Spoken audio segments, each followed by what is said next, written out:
Good morning, everybody. Welcome to the 2A Street. Two-way street. Got Abe over there. What's good? What's good, everybody?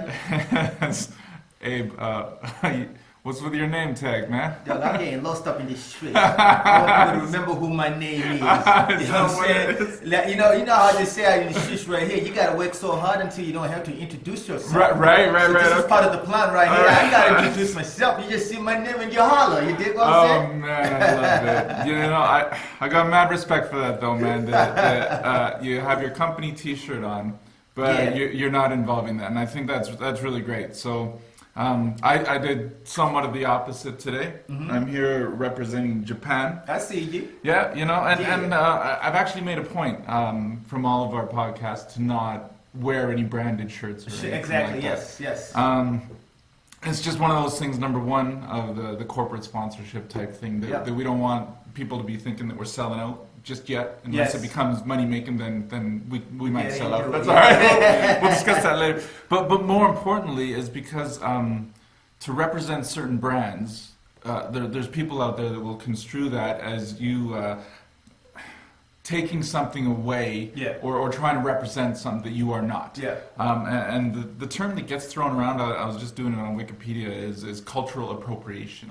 And where you see that the most, there was a Halloween costume, a Moana Halloween costume where kids can dress up and have all the symbols and all the things that mean something to that cultural, and then you put it on a regular kid and suddenly that kid is taking away from the actual meaning of those symbols and stuff. Another time you see it is if you see a North American girl doing dreadlocks or cornrows or something like that, and they're using it to their advantage. And the term somewhat says when you take something that is of another culture, but you don't actually experience the day-to-day problems that come with it. So a white girl that wears cornrows doesn't get the same level of discrimination as a black girl wearing cornrows kind of thing.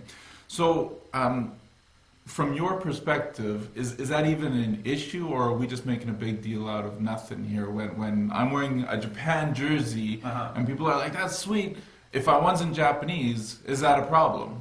It's a problem, man. I'm saying, like, you gotta understand the struggle that people go through.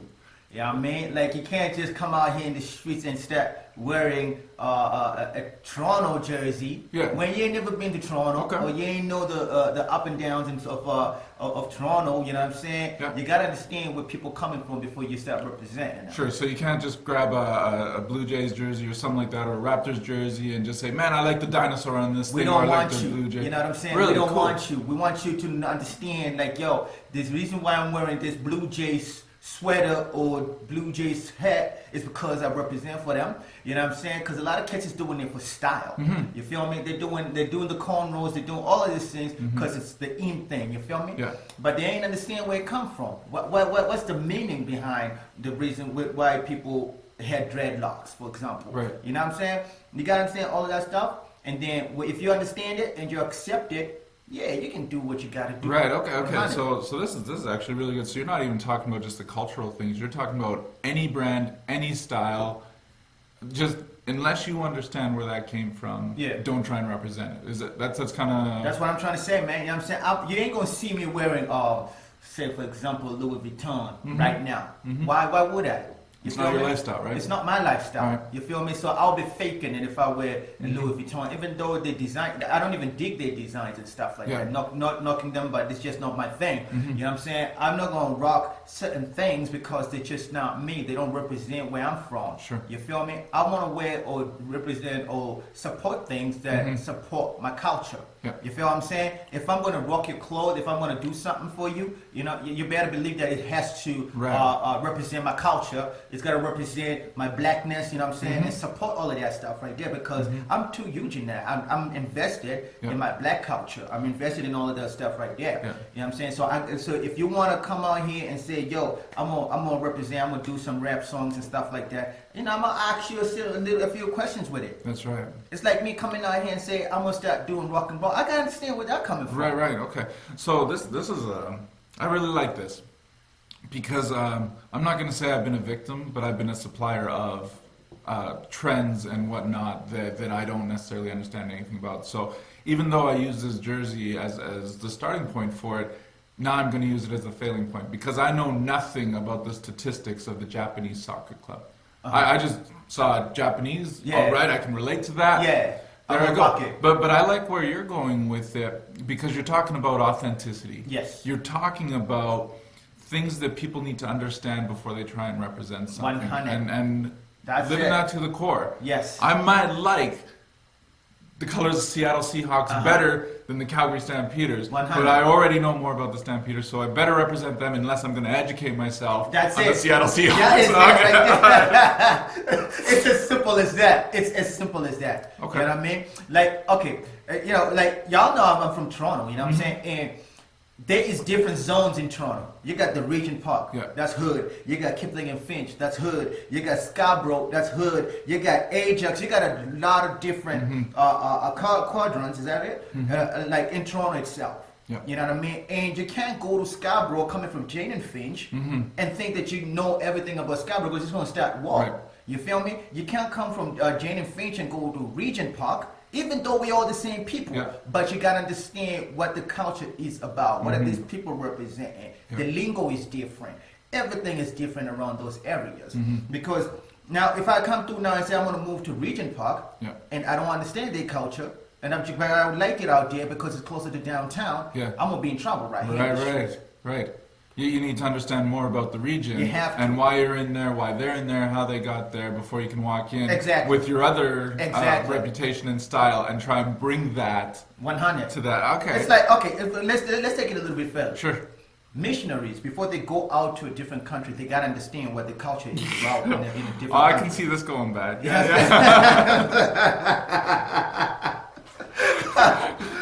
So I can't go to Afghanistan, for example, and tell them all your people gotta start wearing suits. All of y'all gotta start wearing white shirts and ties and things to go to church, or for example, like this. They got their own culture. I gotta come in there and represent and respect their culture. I can't go to Colombia and tell them what to do out there. I gotta understand what their culture is about. And when I understand their culture, I can make a bigger impact. Then they accept me and they say, dog, you one of us. Even though you wasn't born out here, you're one of us because, you know what I'm saying? You are interested in, you want to learn more about our culture. You know what I'm saying?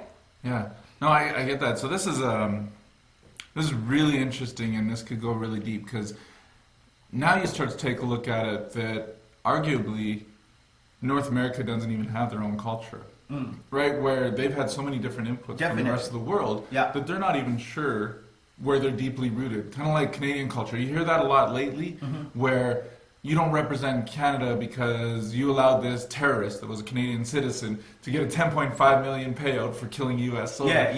I'm not even going there anywhere past what I just did. Right there, boy. You know, we ain't going into that one right there. They called it un-Canadian to do that, regardless of which side of the argument that you sit on.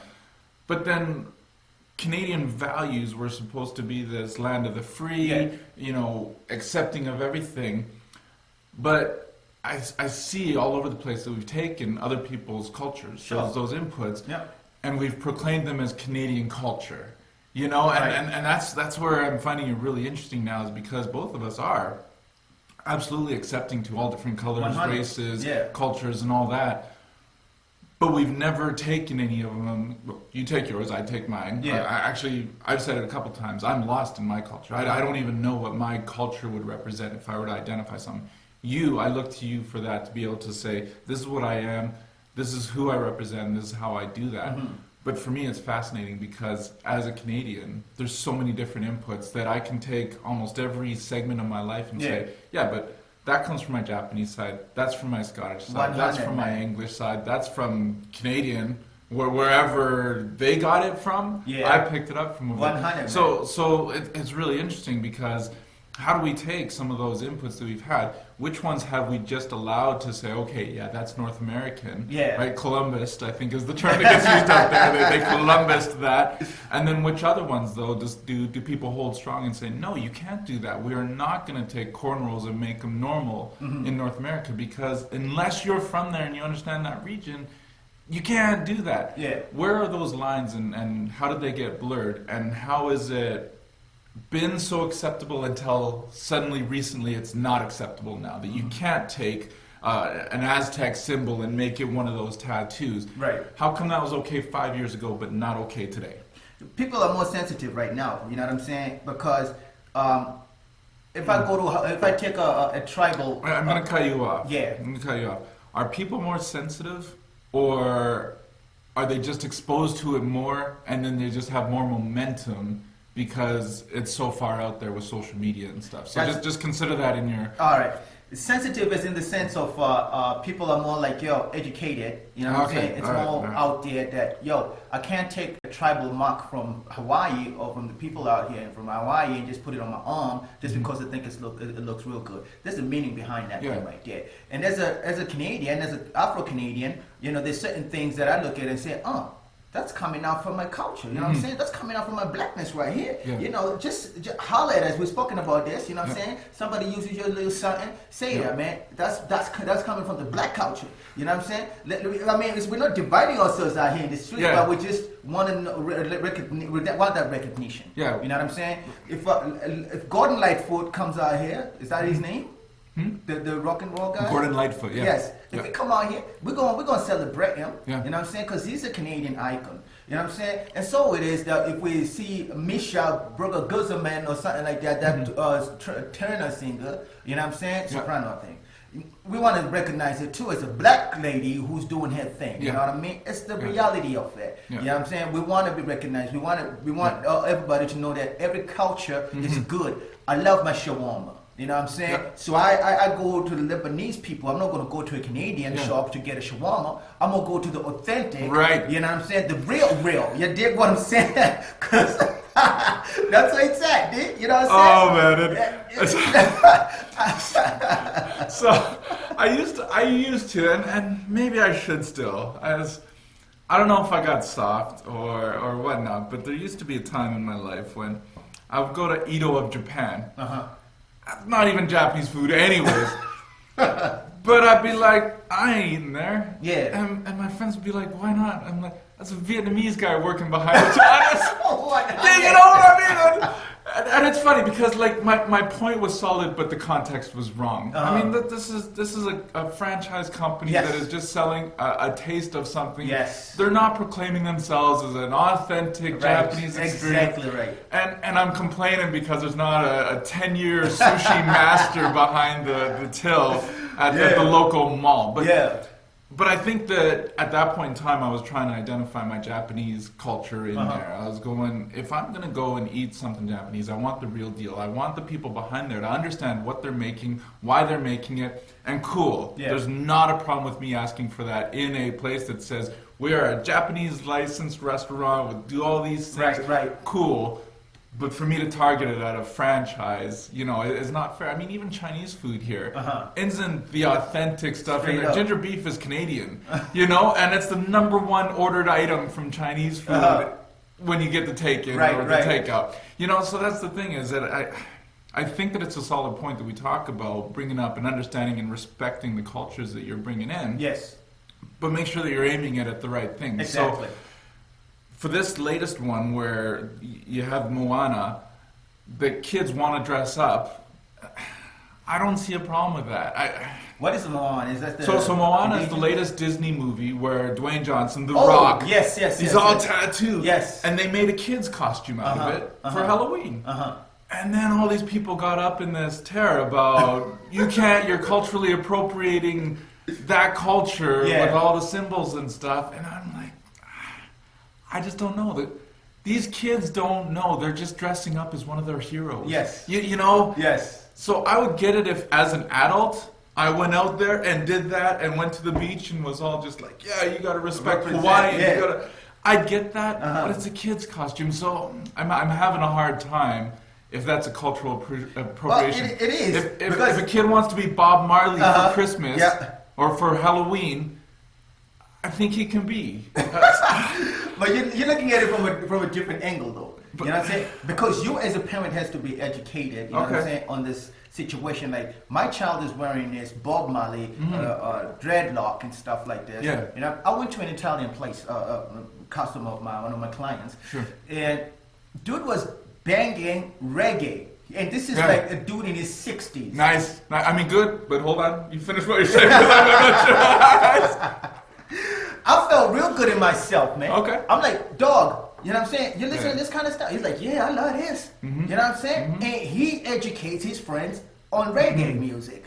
He goes to Jamaica on the regular. So I think, though, you just validated your own point. Is it because this guy wasn't just listening to the popular mainstream songs? That's the difference. Man. Right? You knew that he knew what he was listening to because he wasn't just listening to the top 40 Jamaican hits of all time. Exactly right. Right? Exactly. Yes, I'm talking about this cat right here. He's listening to the authentic. I'm talking about the deep down roots kind of reggae. You know what I mean? And he ain't like the normal kind of cat that you would think that he would. This is a nice, clean cut, 60-year-old something Italian dude. Yeah. You feel what I'm saying? I got mad respect for that. Oh, dog, all the power to you because you know what you're doing. You feel me? Yeah. But then when you come out here, you know what I'm saying? Oh, you like the beat and stuff like that. Yeah, I like that. You know what I'm saying? But educate yourself, though. Yeah. You know what I'm saying? You know, another one of these just happened recently as well. And I know that, number one, we give this guy a hard time. And number two, we also know he's been successful.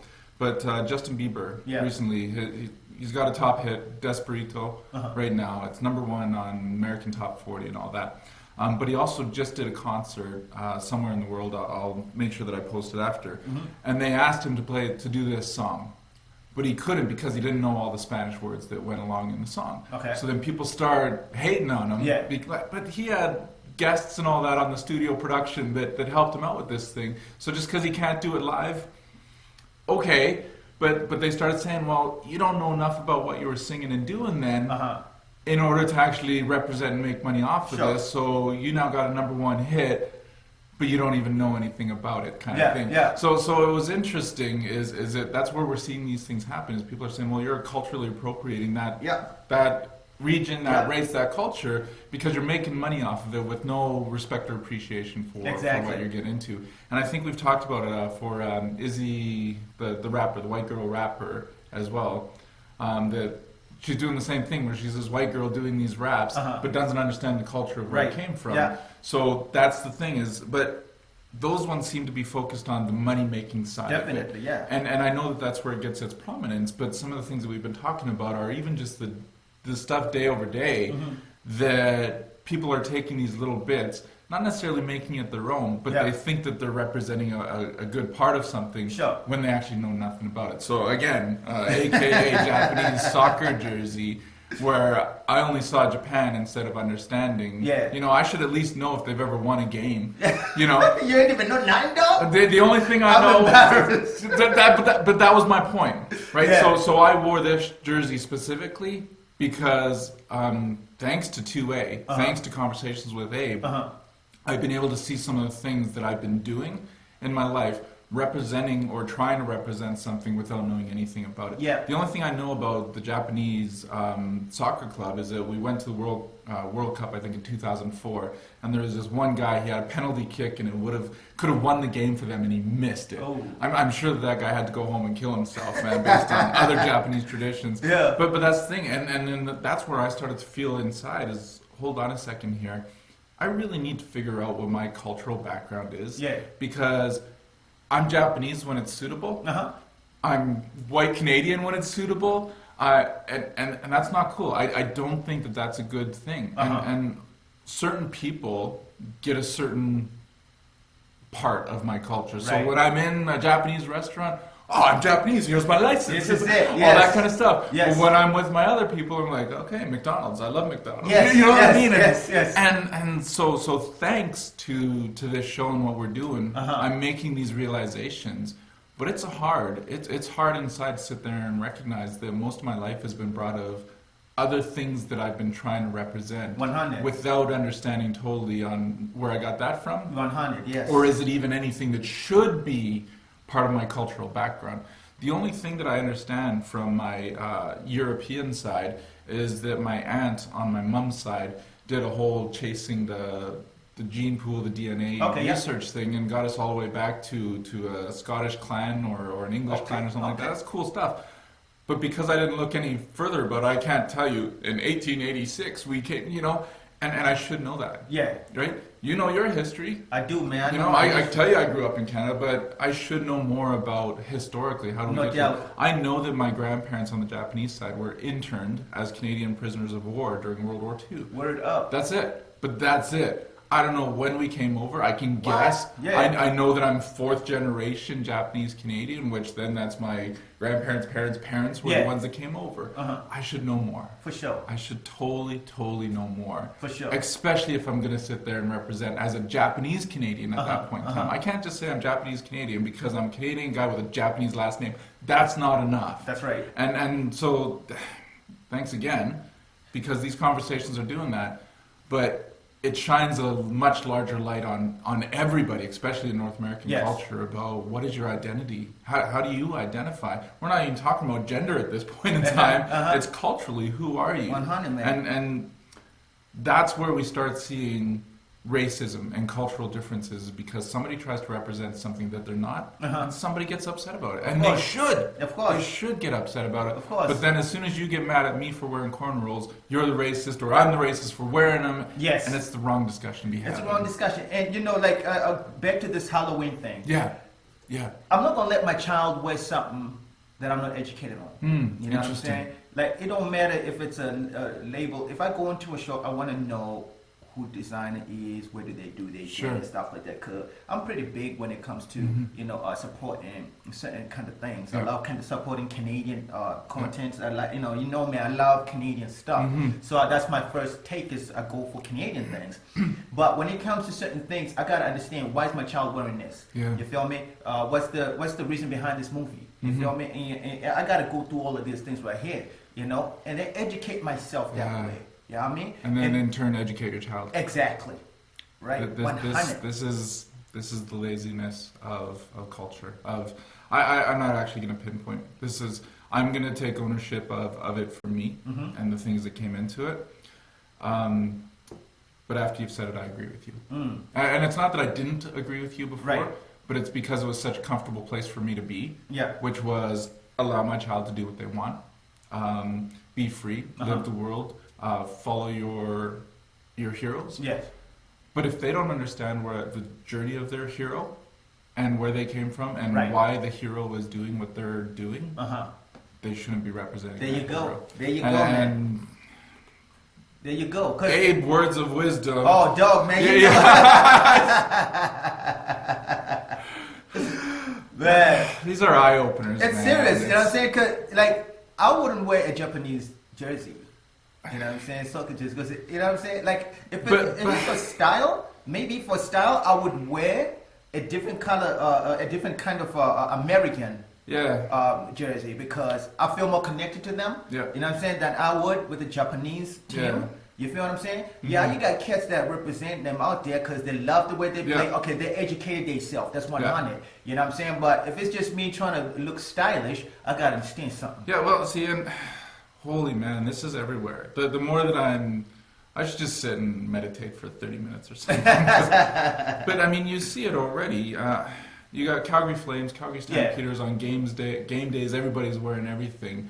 But there's a bunch of the guys that don't even know where they're at as a team historically. They know where they're at this season and all that. Some were Eskimo fans last year, you know, and I'm not slamming or hating on that. Yeah. I'm just starting to process some of these things though as well. Is that when Iginla was on the Calgary Flames team, I respected him as what he was doing as a leader. Yeah. And he was doing great things, and you'd see the news clips and all that about what he's doing for the community. I didn't know anything else about that guy. So that would have been wrong for me to still buy one of his jerseys just because I liked the guy. You know what I mean? And it's interesting because there's been so many times that I've been tempted to do that. And you know what the funny thing about that? I know more about Iginla than any other player on that team. Okay. Or who was on that team. Why? Because it's black. Interesting. You know what I'm saying? Yeah. I saw myself in him. You know what I'm saying? His win was my W. You know what I'm saying? And his accolades were my accolades too. Sure. You feel me? Why? Because I could identify with him. So I knew more. You knew about the struggle. Him. Yes. Yeah. Exactly. Yeah. Right. And I didn't see any of that. None of that factored into my liking of Iginla at all. Color didn't matter. Now I don't know again if that's colorblind on my No, behalf that's just the way it is. It's just the way it is. Yeah. I just saw him as a leader, and that's what I respected about him. But that doesn't mean I need to go out there and like Tiger Woods, great example as well. Is that if everybody's going out there and buying Nike and all that because Tiger Woods, did you guys know anything about what's happening behind his closed doors? Right? Look what you're representing. Yeah. You know? But again, I'm not. I don't want to diss on his legacy. The guy is a great golf player. He did his thing for when he did it and all that. But did everybody need to go out and buy Tiger Woods brand or Neil Armstrong? Neil Armstrong is. No, Neil Armstrong was the astronaut. Lance Armstrong. Going, Neil Armstrong, he didn't have bracelets, man. That guy was on the moon. But nonetheless, I'm glad we clarified that. But that was the same thing, right? Yeah. Is the guy is trying to hold up legit, I'm good, I'm a high performer, and then they find all these other things going on with this him. is interesting now. This is very interesting. You know what I'm saying? Because now we're looking at a different way, like they're saying, you're buying something because somebody's wearing it. It's somebody branded it. And when they go down, you're throwing out their stuff now. Well, exactly. But these are all things that I'm processing here is now I'm starting to select, okay, is that a cultural thing? Is that a just buying because we think it's cool? Is that trendy? And I think that society as a whole is guilty of let's just buy something because it's cool. Yes. So that's a trend and a fad. But is that an excuse for you? From your perspective, is that an excuse that if everybody decided, let's say Japanese kimonos were cool for whatever, for a season. Yeah. Is that cool? Well, you know what? You always have followers, no matter where you go. So people just gonna rock something because everybody doing it. Right now, what was it? The man bun. Everybody rocking the man bun out here in the streets. You know what I'm saying? Everybody in the streets going crazy because of the man buns and stuff. I got True Religion jeans in my closet right now. And I'm thinking this company is going under now. Like, I mean, they chapter 11 and stuff like this, bankruptcy. You know what I'm saying? Am I going to throw up my jeans because, you know what I'm saying? Because they didn't hold well. You know what I mean? Yeah. No, I'm going to still rock that. You know what I'm saying? Because I paid good bucks for that. You feel me? But when you follow different people, you know, if Tiger Woods go down now, you're going to start saying, I'm not going to wear my Tiger Woods because I don't want to be identified with that right here. But you got to understand the struggle. This is why I am the way I am. You know, and I identify with the hip hop community or the rock and roll community or punk rock because we're not perfect. And we don't try to bring ourselves out here as perfect, as being perfect. You know what I'm saying? So if they fall down, I don't care. You know what I'm saying? Because they're already showing their flaws and stuff like that already. Kanye West, he comes out in these streets right here. I'm still going to rock his shoes and stuff because I know that he's not perfect and he doesn't portray that thing right there of being perfect. Society tries to. Exactly. But he doesn't. He doesn't. So then if somebody comes out now who is this post-Canadian athlete, we all love whoever this person is. The moment they fall, everybody crushed. Because y'all tried to push him and to pull him out to say, you are our example. You know what I'm saying? Our kids are looking out to you. What's this? Is it Cosby? You know what I'm saying? Bill Cosby? No, not Bill Cosby. Y'all Cosby. The hockey kid. What's his name there? Oh, Crosby. Sidney Crosby. You know what I'm saying?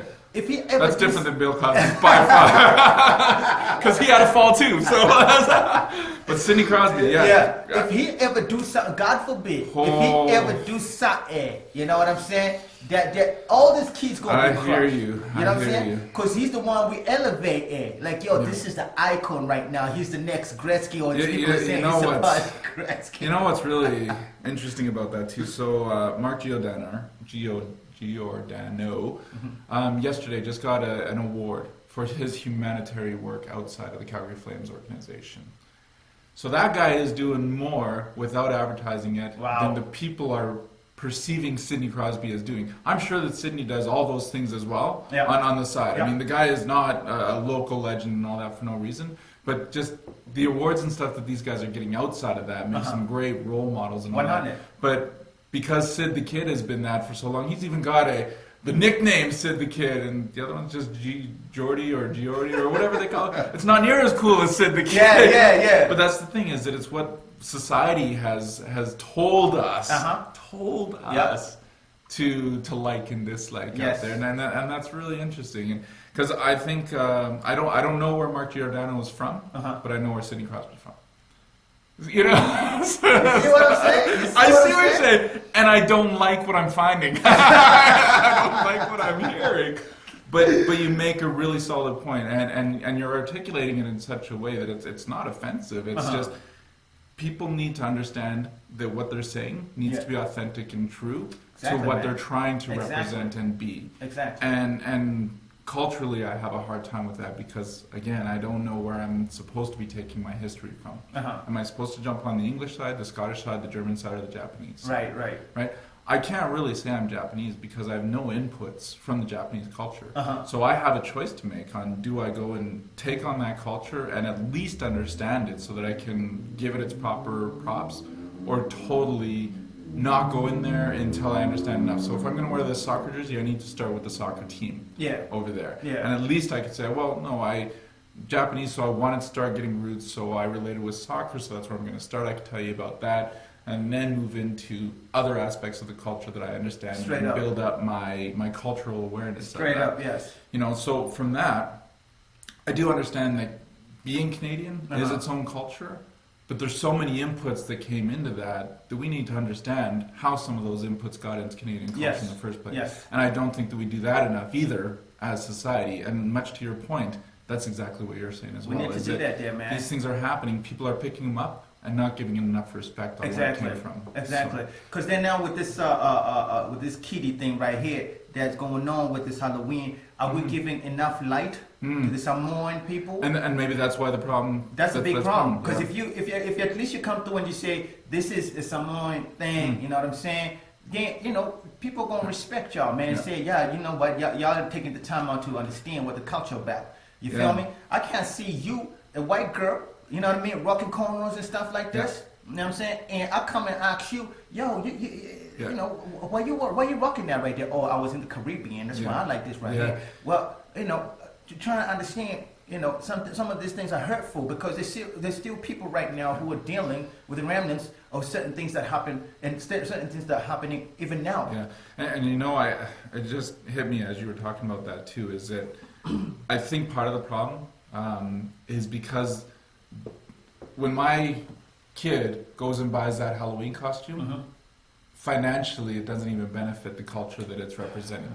And I think that's what the problem might be circling around. Maybe I'll dig deeper into it, but that's the thing. That, man. It ain't going nowhere. No, none of those pennies from the design is going over that direction. And also one other thing too is that when Hollywood picks up these things right here, right, and they say they're going to do an animation or they're going to do a movie, they don't really do their homework in the sense where they understand exactly what's going on. They always sugarcoat it so that the tickets can sell.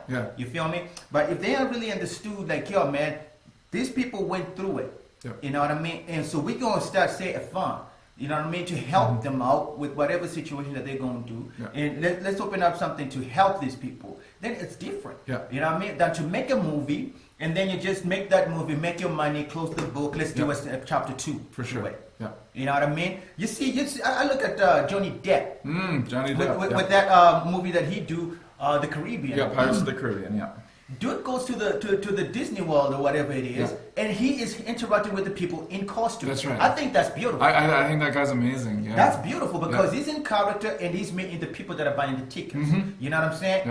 He's getting paid, but still, I still appreciate that. Dude is coming out here, you know what I'm saying? And he is interacting with the people, and people are so happy to see him because he's not just the cat that I see on TV, but he's the dude that I'm seeing right here in real life. Yeah, but hey, he's not a pirate. He doesn't have any pirate blood in him. He's appropriating pirate culture, man. Where's your love for the pirates out there, bro? I'm just kidding about that, man. That's a good one. What do you got? No, I'm not here to challenge you, Abe. That's I agree with you. What he's doing with that character, and that's the thing, though, is that he created a character out of that, and he is not taking pirate culture and appropriating that towards, or at least that's not my impression. That's not my impression. But if he were to go and do that, though, in a different way, if he were a character playing, I don't know, a mixed breed or something, and he's walking around clearly not a black man, but doing cornrows or something, and then representing that character out in the streets after the fact as well, I think that there'd be a little bit difference in opinion on what he's representing, especially if they say, hey man, where'd you get that hair? And, oh, just some barber down the street. Do you know what it means? No, man, it's all good. it'd be a much different story. Definitely. But I am certain that he knows everything about his character. Man. He knows everything about Jack Sparrow because he made it. So he's representing his creation. Exactly right. And it's got nothing to do with culture, race, profile, or anything like that. 100. So it is a little bit different, even though I joked about calling you out on that. Yeah, no doubt, man. I don't want people to take the seriousness of our conversation and dismiss it just because I called out one thing. Yeah. But that's the thing is that people need to understand is that he knows his background on everything that he's representing. When he dresses up as Jack Sparrow, he knows what that character represents and he knows what he's trying to do with that character. And it's a beautiful thing. Exactly right. It's a beautiful thing exactly right. And like, I think that the more that we learn about each other is the more that we're going to be better. Yeah. I always say this one right here too, because we are just out here judging each other or misjudging each other. Misjudging, my friend, yeah, for sure. Because we don't understand. We just don't understand. A lot of us ain't being exposed to different cultures. Yeah. We ain't being exposed to different things. Yeah. You know what I'm saying? But when you're in Toronto, you're mixing and mingling with everybody. You know what I'm saying? You're rubbing shoulders with everybody, dog. You know what I'm saying? People from countries that you ain't never heard of, they're out here in Toronto. Yes. You know what I'm saying? But when you're locked in Calgary, you're locked in Airdrie, you're exposed too much. Yeah, see, but here we go again at the end of the episode, and we're talking about exposing people and how to get out there, because we talked about on one of our other episodes about going out there and understanding. We're talking about finding somewhere that I can try African food. Yeah. And the typical thing would be for me to go in there and eat it with you, break bread with a brother, and then... Oh yeah, no, I tried African food, so suddenly I'm a representative of that. Right. That would be the typical thing when people are saying that they're cultured, but still not knowing enough about where that came from. Yeah, exactly. So, man, so this is already almost a part 2 from one of the last ones. We got a part 3 coming. But with stuff like this, you can't never get. You can't exhaust it. This is food for years, bro. Well, but it's because for me it's interesting because I have to go through my almost 40 years now of growing up in Canada and now trying to put a finger on where did everything that I know and become, where did it come from? Exactly right. And that's very interesting because I would have continued to go around tunnel vision if not been for us having these discussions. Absolutely. I appreciate that, man. This is what we are here for, man. We're out here to educate and do things the right way. Look at my microphone. That's all right. You know what I'm saying? Man, it's so happy. It's going to go out and live this world it's now, going man. crazy. It's running away. But you got to know who you is. Yeah. You know what I'm saying? You got to understand why you are the way that you are. It will explain and help out in the future because a lot of times we're going through things in life right now. We're going through things in life because we don't know our history. Yeah. Bob Marley said that if you don't know your history, man, how you going to know your future? You feel me? You got to know your history and then you go forward with it. Yeah. You feel me? But if we're not exposed to what our history is, we're bound to repeat the same mistakes that our forefathers made. Yeah. You know, and so we have to understand, all right, I'm going to follow this group of people. Why you following this group of people? Why you rocking their clothes? Why you listening to their music? Why you following their soccer team? Why you following the NFL thing right here? You know what I'm saying? And without that, man, we're lost. Yeah. We out here in the streets, we're just lost. You end up like me. Yeah, you end up like me, that as soon as somebody calls you out, you've only got the surface level answer. Yes. And for most people, that's cool. They buy it, right? But as soon as you ask the next question down, you know, where did my ancestors immigrate from in Japan? The island. Japan's an island. That's no, you know what I mean? Yes. Those were some great words that you wrapped it up with, so I'm gonna leave it at that one there. 100. Thanks again for this conversation. Man, thank you, Aaron. This is the 2A Street. 2A Street. You find us on Facebook at the 2A Street, or just Google anything. We're out there in a couple different mediums now. Yes, sir. If you want to get a hold of Abe, check out Conversations with Abe. With Abe. And that's us for today. Thanks for joining us. Thank you very much.